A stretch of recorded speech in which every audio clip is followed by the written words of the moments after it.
Monster Hunter World was released on January 26th, 2018, and it very quickly became one of my favorite video games ever made.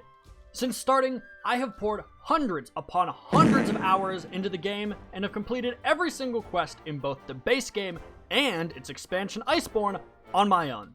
With 2025 and the release of Monster Hunter Wilds fast approaching, I wanted a reason to go back and experience this game again. So, while in the bathroom at work one Monday morning, I thought to myself, I've cleared every quest solo, most without dying, but can I clear every quest in the game without dying once? For those of you interested in reading the rules, they will be listed in their entirety down in the description below. If a certain rule is worth mentioning throughout the run when it comes into play, I will make note of it. Obviously though, I have to go over the most important rules now. Forced and Fistmost, a death is defined as my hunter's health bar falling to 0, causing my hunter to faint, or any indication that my hunter fainted appears on screen. TLDR, if my health bar drops to 0, I die and reset the run. Although the resetting the run aspect only applied to assigned quests, or quests with this icon on the UI. If I died in an optional quest, I would simply abandon that quest and restart it, because I like having a healthy mental state. Lastly, for the time being at least, the run will officially be over upon completion of the Land of Convergence quest. Also, I apologize for any audio issues for most of the earlier Twitch clips. It took me forever to figure out why, according to my microphone, loud equals no more sound. But it does improve towards the end of the run. Not a huge deal, but something I figured it was worth noting ahead of time. I've never tried to make a video like this before, so if you end up enjoying it and want to see more videos like it, feel free to subscribe to the channel, leave a like on the video, click the bell for notifications, share it with a friend, family member, your neighbor, that one stray cat you pass on your way to work every morning that stares back and never breaks eye contact. I also streamed this entire playthrough live over at twitch.tv/WLP. If you're interested in being a part of these videos as they are being made, then drop on by, follow the stream, and come say hi. Any and all support is always very, very much appreciated. With the obligatory self-plug out of the way, it's time that I properly show you how I completed Monster Hunter World without dying once. After arriving in the new world and receiving a tour of Astera, the handler, my absolute unit of a Palico, Jeffrey, I'm serious, this beautiful bastard has saved me and clutched up more times than I can count, and our hunter, Immortal II, set off on our very first quest. Now, I have to level with you. Most of these hunts don't really have much of substance other than me converting a living, breathing creature into both my next 2-for-5 KFC meal deal and a designer clothing set to display on the next episode of RuPaul's Drag Race. So, these first two quests will be a great example for me to summarize what happens. I killed 7 Jagras and Kestodon. I don't know what else you want me to say. So then I did the same thing to a singular Jagras, except he's thick. Another thing some of you may have noticed is that this number is a 2, and that 2 is greater than 1. You may be asking yourself, if he's on attempt 2, what happened to attempt 1? First, thank you for making me relive past trauma, and second, is what happened to attempt number 1. Moving on, I decided to make some new gear for better armor and stats, and took on the next monster, the aforementioned 2-for-5 KFC meal, Kulu-Yaku, which went about as well as some of you probably expected it to. After Kulu was Puke, the first potential threat to the run. A lot of Puke's attacks can poison you, so if you aren't prepared or don't have antidote or herbal medicine on hand, then it can be a legitimate concern. Thankfully, being the skilled gamer that I am, Puke wasn't much of a problem. Puke also gives me access to a surprise tool that will help us later. The next leg of our journey takes us from the ancient forest to the Wildspire Waste. And everyone's favorite quest, let's wait 10 minutes for the scholars to walk a cart through the entirety of the Wildspire. Yay! this leads right into a fight with Thomas the Choo Choo Dinosaur that starts off in a rather interesting manner. Jeffrey needs new gear. Oh my lord.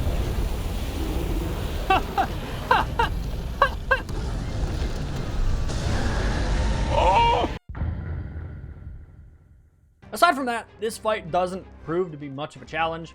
After entering the optional quest for Baroth to farm materials, I made some of its gear and prepared for the road ahead. This also brings Rule 5 into the mix by allowing me to use a much stronger set of gear in optional quests to speed up resource farming. Being the devout Christian that I am, I decided to be proactive and prepare fish sticks for every Friday of the next Lenten season, only to then head back over to the ancient forest to deal with our next potential threat, Toby Kadachi. You see, Toby is a quick-moving monster that uses the thunder element. This can apply what's known as Thunder Blight to the player. When the player is afflicted with Thunder Blight, their chances of being stunned by any given attack increases substantially. Unless your name is Manfish, in which case those odds are already 250% by default. Which led to, well, I'll just let the clip speak for itself. That was very dumb. Time to try out. I might be dead. Holy fuck, I might be dead. There's no place to hide around here. Time to try out your ghillie mantle.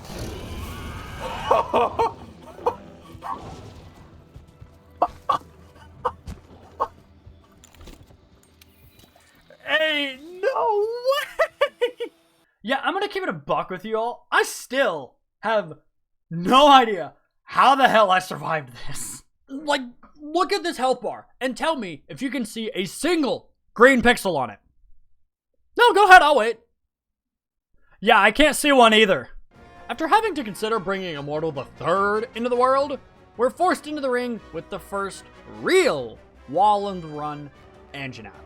Surprise, surprise, the fire-breathing T-Rex hits like a semi-truck colliding with you head-on at Mach Jesus. This thing, for reasons we've already seen, lived in my head rent-free every moment of this run until I kill it again later. After about 15 minutes or so, one of two Anjanath had been slain. I then went and farmed Anjanath to get better gear for both myself and Jeffrey in preparation for Zora Magdaros. You see, in the story for Monster Hunter World, a bunch of strong monsters known as Elder Dragons migrate to the New World every decade in an event known as the Elder Crossing. The Elder Dragon our hunter's fleet was sent to track and research is the walking volcano kaiju known as Zora Magdaros, who I learned during this run canonically has 6 limbs, 2 forearms, 2 legs, and 2 wing arms it uses to keep its shell in place. This info has no effect on the fight. I just wanted everyone to be as scarred as I was when I found out that this image is canon. This quest in particular is rather boring. Fighting Zora consists of the following: load cannons for 10 minutes, scurry around on its shell playing Dr. Pimple Popper for 10 minutes, then hitting Nergigante a few times before the sentient active volcano decides to walk through the barrier of toothpicks and 2x4s we made. Like, seriously, how did the commander think that this makeshift scaffolding would stop a literal walking mountain? With the Colossal Titan now underground, we discovered the second half of the map it so graciously opened up for us, starting with the Coral Highlands. I then went and farmed Baroth some more before fighting our next monster, Tsitsi-Yaku, or as I will be referring to it, caught in 4K. This thing has one purpose in life: scour Snapchat for any questionable DMs between an underage fan and their favorite Minecraft YouTuber, yoink a screenshot, then post it to Twitter to have that creator's career chucked into the cellar from the digital circus. With the Polaroid monster checked off the list, we move to Palumu. A cool-looking floating ball of fluff. It's just trying to exist. Oh my god, kill it! Kill the demon! Have Muscle Puppy prevent this vile creature from ascending into the heavens!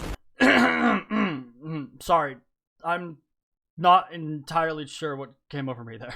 Anyway, next we traveled to the bustling streets of Ohio to fight a Beyblade covered in the bones of the weak and to spot a walking snake that we never end up fighting. After our first venture into the Rotten Vale, we farmed Palumu for some better armor for our next fight, as well as some Hornatar to make a chest piece that will be useful in a minute. As for why we farm Palumu, that's because our next target is one that does have the potential to be a run killer if you aren't prepared. Said next target is Legiana. Much like Anjanath and Tobikadachi, Legiana is a problem because of its element, ice. Ice Blight is so dangerous because it makes your hunter use stamina at a whopping 5 times greater rate than normal. This could, in theory, lead you to running out of stamina entirely, which locks you into an animation until your stamina is completely refilled.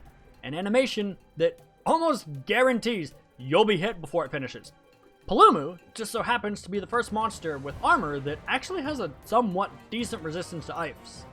This fight also proves why Sitsuyoku is, in fact, the caught in 4K creature of Monster Hunter. After some close calls due to those deadly ice attacks I mentioned, as well as me showcasing that I do, in fact, know how to perform Greatsword wake-up hits, thank you for asking, Legiana was added to our kill count. Following our scuffle with the apex of the Korra Highlands, we returned to the Rotten Vale to find more tracks of Zora Magdaros. Because I totally didn't forget that the main reason we're here is to find the giant walking mountain we somehow keep losing track of. Once we arrive, however, we come face to face with yet another major threat in the form of an 18-clawed dog show participant from hell. As you are now well aware, I play Greatsword. It's a heavy-hitting weapon, sure, but it's very slow compared to almost every other weapon in the game. Odogaron, on the other hand, is one of the fastest monsters in the game with respect to its size. Muscle Puppy hits fast, hits hard, and can cause your player to bleed. A unique status that causes you to take damage while performing certain movement actions. The only ways to heal this naturally is by either eating an Astera Jerky or by crouching in place for a short period of time. This is the fight where the Hornitar chess piece from earlier is able to shine.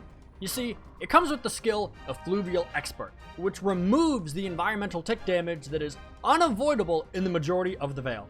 Removing an outside source of damage that is not the monster allows me to focus more on the monster and less on do I have enough health to engage this thing because the stench is slowly killing me. With how prepared I was for this fight, I was easily able to slay Muscle Puppy, talk to the locals about how the commission managed to lose track of Zora, then start on the final 2 fights of low rank. I know that I've said that the last few fights have the potential to be run killers, but these next 2 monsters are genuinely just run killers. The classic monsters, Rathalos and Diablos. Since we're given the option as to which we fight, I chose Diablos first because it, unlike Rathalos, doesn't use any elemental attacks. Instead, it just uses brute force, a lot of horn attacks, and it also likes to dig. No, like it really likes to dig. With enough patience, and after dodging attacks like I dodged the IRS after not paying my taxes, Diablos was swiftly dealt with, leaving only one more fight before the run can properly begin. But before we tackle Rathalos, I decided to farm Muscle Puppy for its armor, because, like Diablos, it also provides me with fire resistance.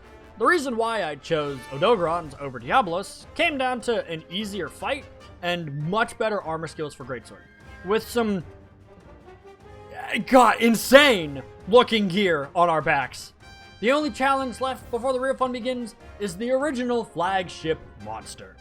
Rathalos is just a bigger, more aggressive Rathian.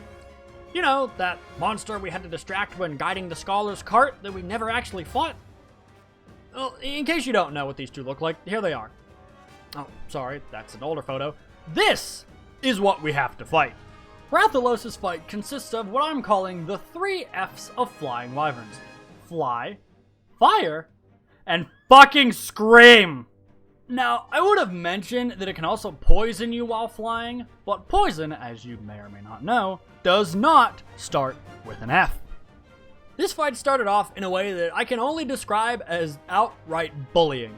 An early tail cut, a shock trap, multiple flash bombs, and a Monster Hunter equivalent of those videos where dams overtake an innocent society of LEGO minifigures. Am I the only one who knows about these videos? Seriously, if you've seen one of these pop up and you recommended me before on YouTube, let me know in the comments, because I'm actually curious if anyone else knows what the hell I'm talking about. Legos aside, I have to chase Rathalos down to the next zone to continue the fight, with a true monster to rival all oh, would you look at that? It's dead. Oh my god. Oh my god, the McRib, I mean Zora Magdaros is back! The story makes this quite a tense and cinematic moment. The Commission has one last chance to deal with Zora before it travels out of our reach, potentially for good. Rather than trying to capture it, the commander has called in his dealer from the old world to give him a method of diverting the monster rather than capturing it, like we attempted to previously. It's basically the same fight, run around Zora, destroy magma cores, and hit Nergigante a few times. However, while researching this for the second attempt, I learned something. You don't actually have to fight Nergigante at all. The game will prompt you to deal with it. However, if you leave Nergigante alone for long enough, I kid you not, the lad will just feck off all on his own. In the arch-tempered Zora Magdaros fight that was added after the game's release, you're actually required to fend off Nergigante. But in both main story Seeds quests with Zora Magdaros, Nergigante can be ignored completely, and you will not time out of the quest or fail the quest because of this directly. One Dragonator later, Zora is now going to commit die in the middle of the ocean instead of the middle of an entire fucking continent. Which means we get to fight another Buki? This, ladies and gentlemen, is where Monster Hunter World actually reaches the bread and butter of the base game. Each base game, as the community calls it, consists of a low rank and high rank section. Both ranks have unique difficulties and monster drops. In other words, our low rank gear that I spent hours acquiring and upgrading is completely useless now. From this point on, I'll only briefly mention any monsters that we've already fought, showing that I did in fact complete each quest, unless something noteworthy happens during that fight. On the bright side, the second Zora battle we just completed gives us the materials to make some of the best high rank gear we'll see for a good while. That, and it gives me stupid good fire resistance. Now, you might be wondering, why is fire resistance important now? Well, my dear viewer, this number right here is why fire resistance is important now. The next fight in high rank is none other than the same fight that took Immortal the First's life on the previous attempt, Anjanath. After doing part 1 of finding too many tracks of an unknown monster, I have to tackle required Anjanath fight 2 of 2. Sure, I've fought this monster before, but we're basically back in the same situation that we were in low rank. Both Anjanath fights are run killers, and are often where series newcomers first struggle when learning how to hunt. Finally though, after roughly 12 hours since my second attempt, and almost an entire day since starting the challenge, finally, I was once again making progress on this challenge. Considering I'd made it to high rank on my very first attempt while doing zero preparation for the challenge at all, that already gave me confidence. I knew I could do this. I just needed to keep in mind that this is a marathon, not a sprint. Me being greedy when a monster is halfway through death's door is the reason I lost the first attempt. I wanted to make sure that lack of preparation or being too cocky would not be reasons for bringing Immortal the Third into existence. After slaying my sleep paralysis dinosaur, upgrading my surprise tool for later, and making a brand new weapon, I continued on with by far the worst part of Monster Hunter World story. Any guesses on what that might be? Well, if you guessed part 2 of finding way too many tracks for an unknown monster, congratulations, you're Wimder! With all of these tracks and the worst part of the game in terms of grinding now behind us, we actually get to fight a Rathian. This Rathian, however, is pink. What does this mean exactly? It's more aggressive. That's pretty much it. It has different drops, no unique armor, and it's more aggressive with attacks. Now, regular Rathian, that's where it's at. This is because of the armor skills we obtain that are very helpful for this run. The helmet gives us health boost, which is good for obvious reasons, as well as poison attack, which... The legs also give us recovery up, a skill that, in short, allows the red portion of my health bar to fill faster after being hit. This minuscule amount of extra health could genuinely be the difference between surviving and starting over in a dire situation. I farmed a lot in order to make the Rathian helmet and legs, and I even farmed some Ododron to help build towards that gear that I had in low rank, but in high rank, where it can actually be useful. After finishing the farming for my new drip off stream, I followed Rajang. Shit! I followed the Admiral into the final region accessible in the base game, the Elder's Recess. Here, we find a good boy, a Hellspawn that made me like its fight in Generations Ultimate, which is a sentence I never thought I'd say about Ladicioth, and we also run into Jay Leno. Now, in case you're curious, no, I never fight any of these monsters. What I do fight, however, is he who acts as the bouncer to the final part of the game. The next fight is the doorway to the Final Four, the Eater of Elders, nature's own balance patch, and the flagship of Monster Hunter World, Nergigante. Nergigante is the first real Elder Dragon thrown our way. For those who don't know, Elder Dragons in the universe of Monster Hunter are creatures with the powers so great and sometimes otherworldly that the guild considers them anomalies of nature. Creatures that do not fit into any established ecosystem, and that could cause widespread ecological destruction if left unchecked. In Nergigante's case, this thing doesn't have elemental powers like other Elder Dragons. No. Nergi eats other Elder Dragons. No other creatures, including other documented Elder Dragons, do this. Nergigante can regrow its spikes, as we saw in a cutscene from our first encounter with it, and likely sees the Elder's Recess as its own bed and breakfast. This thing hits hard, makes its body harder, pause, and is unrivaled by anything we've encountered up to this point. Everything I worked for could be undone by a single mistake if I'm not careful. And I knew this. Going into this fight, I was definitely nervous. I had made all the preparations I could think of, had the best gear for a challenge such as this, and after a nerve-wracking 15 minutes,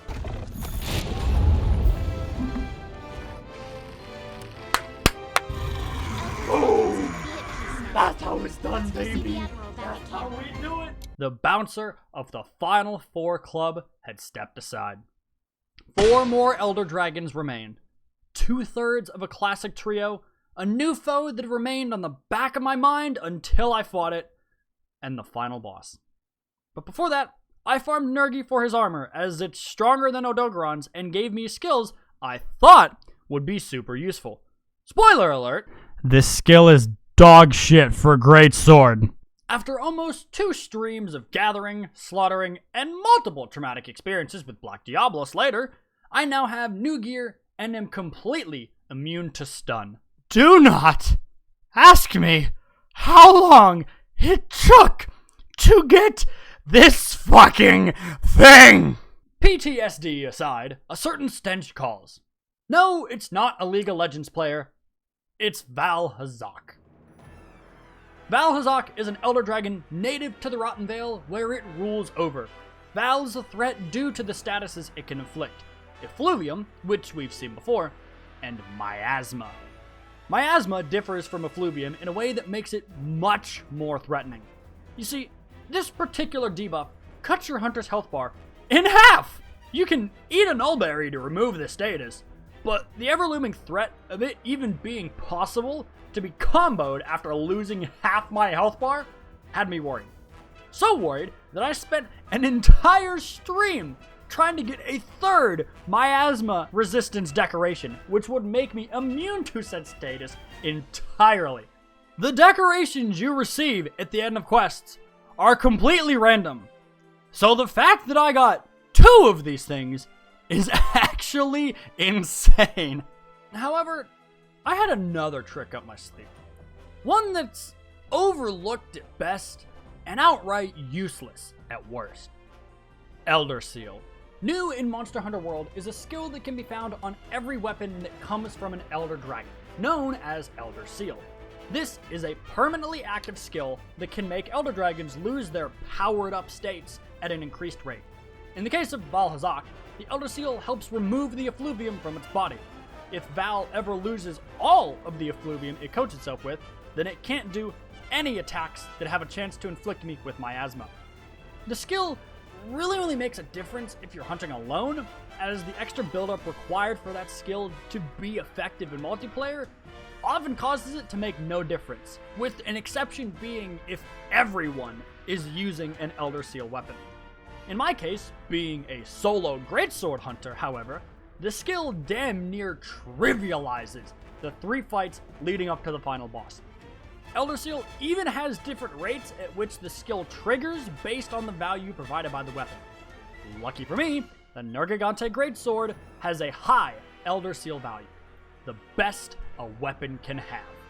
Thanks to this and my massive hunting brain, Val Hazak falls, 3 Elder Dragons remain. On to Teostra. Teostra is the OG Fire Dragon King, despite that title always belonging to Igniel in my heart. With my current armor, this is great, as most of it already has fire defense. Other than Fire Blight and Blast Powder, which can turn your hunter into a ticking time bomb, this really isn't too bad of a fight. Of the 3 Elder Dragons leading up to the final boss, Val Hazak is the one I'd fought the least since he's exclusive to World. Teostra and Kushala Daora, on the other hand, they're both practically a guarantee to be in every Monster Hunter game. Teostra falls, 2 remain. Oh, and did I mention that the next fight's Kushala Daora? The fight with reason numbers 1 through 17 of mine sucks! It simply sucks. World made this fight a pain in the ass due to how much time Kushala spends flying. No joke, when I first started attempts to solo kill Fatalis in Iceborne when he first came out, I learned how to use Sticky Light Bowgun for Fatalis' wings by practicing on a tempered Kushala Daora quest, just to keep distance. On one hand, Kushala flies like the floor is spoilers for the next Honkai Star Rail update. Yet, Kushala does have 2 major weaknesses: flash bombs and stun.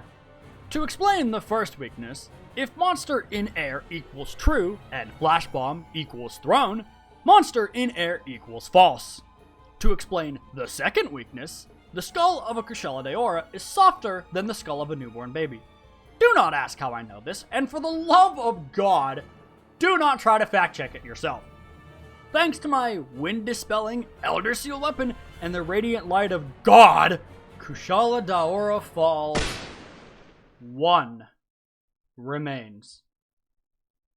The final boss. By this point, I was nervous. Not like how I was nervous for Nergigante or Teostra and Kushala, more like the nervousness for Val Hazak. It's not that I doubt my skills as a hunter, rather, it's been literal years since I last fought this thing. I was unfamiliar with the fight, and what it could do. The only real knowledge I had to go off of was that it's a newborn of a monster introduced in Iceborne. Other than that, I only had my skills, wits, and gear to rely on. Speaking of gear, I want to break down my armor for the final fight and explain why I went with the pieces that I did. Remember that surprise tool that will help us later? Well, it's later! One of the few pieces of info I recall about the boss is that poison melts this creature. This came from a Team Darkside video they did a couple years ago, where they did a hitless run of World, and all damage dealt to the final boss, minus the killing blow, was dealt through poisoned tick damage. The helmet I used for the same reasons I mentioned earlier. Its skills and fire resistance are great. Same applies for the legs and my stun resistance 3 charm. As for the Nergigante chest, gloves, and waist, to be completely honest, I assumed that Nergigante's recovery skills would be better than they actually were, and I ended up keeping the armor purely for their high defense values. After slotting in decorations for more fire resistance, this is what I decided to take into the final showdown. Deep within the Everstream, a river containing the essence of life that keeps the new world going, a peculiar creature slumbers. Bathing in that purest essence of life itself, it had been drawing elder dragons towards its cocoon every 10 years in the hopes of feeding on their massive amounts of bioenergy. An event which would soon be classified by the guild as the Elder Crossing. This creature was on the verge of hatching. This creature, the root cause of the mass migration of elder dragons that had stumped the guild for over half a century, decided that now is a great time to be alive. This creature is Xeno'jiiva. After watching an eldritch horror enter the world with my own eyes, I knew that this was the last thing that stood between me and the end of this challenge. If I lost here, I would have to do everything over again. If I lost here, that would be 31 hours wasted, and I'd be back to slaughtering 7 small Jagras. With the pressure on like never before, I began asking myself, I'm not gonna choke and lose this here, right?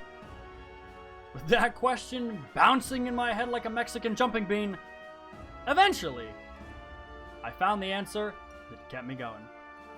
Nah! I'd win. I very quickly realized that the poison build I currently used would not be sufficient, as I ran out of sharpness almost immediately. So I farcastered back to the tent to grab the weapon that had allowed me to make it this far. You may be wondering if Elder Seal affects Xeno, and to be completely honest with you, I have no clue. 5 minutes turned to 10 minutes. 10 minutes turned to 15 minutes. Then it spread its wings and took flight to the upper levels of the Everstream. And throughout the fight, I started to notice something. Xeno was still poisoned. Don't get me wrong, I knew that poison lasted for quite a long time on this creature, but it shouldn't be lasting anywhere near this long. And then I saw it. I had changed my weapon, but not Jeffrey's. That surprise tool for later ended up not being my weapon. It ended up being my Palico's. Jeffrey has been with me since I began playing Monster Hunter. At this point, he's just as much a part of my hunter's identity as my hunter themselves. This heterochromatic heathen of a Palico was keeping the poison damage flowing all on his own, allowing me to focus solely on the big damage. Jeffrey, you fucking mad lad, this is why I love you! With Jeffrey at my side, the Sapphire Star lighting my way, and tens of hours of nerves trying to send me packing.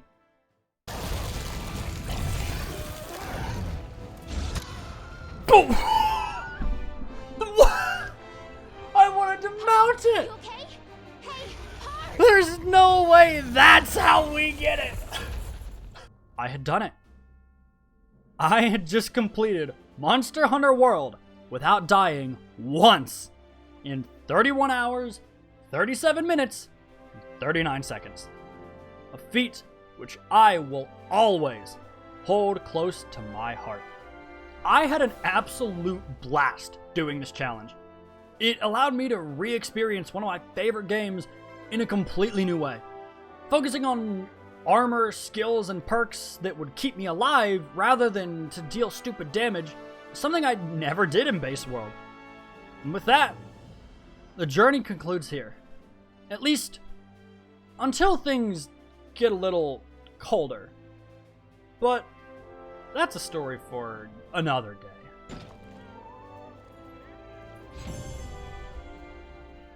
If you made it to this point in the video, whether it's from the very beginning or you skipped to the end because you wanted to see how it ended, genuinely, thank you. Just the fact that you clicked on this video means the world to me. I stepped way out of my comfort zone here, putting in more effort into this one video than I arguably ever have at any point in my YouTube career thrown together. Realistically, the time and everything I'd spent on this, I'd never scripted a video. I'd never taken this much footage and edited it down into a video before, and I'm really proud with how it turned out, and I hope you are as well. I'd already shilled everything at the very beginning, and I don't want to do that again. If you couldn't tell, I'm not scripting this. I wanted this part to be genuine, but seriously, thank you for being here. Thank you for showing your support. It means the world to me. I hope to see you all back here for when I inevitably do Iceborne. I'm not sure when that's going to happen yet, but the best way to do that, keep an eye on me on Twitch. That's the easiest way to know what I'm doing and what videos are going to be coming next. So with that, I really hope you enjoyed. And I mean it. I know I've said that like 3 times, but there's only so much I can do as a content creator to express how much it means to me that you are here right now. So with that, I don't want to hold you any longer. I appreciate your time. Thank you so much for watching. Take care, and as always, I will see you all next time. Peace!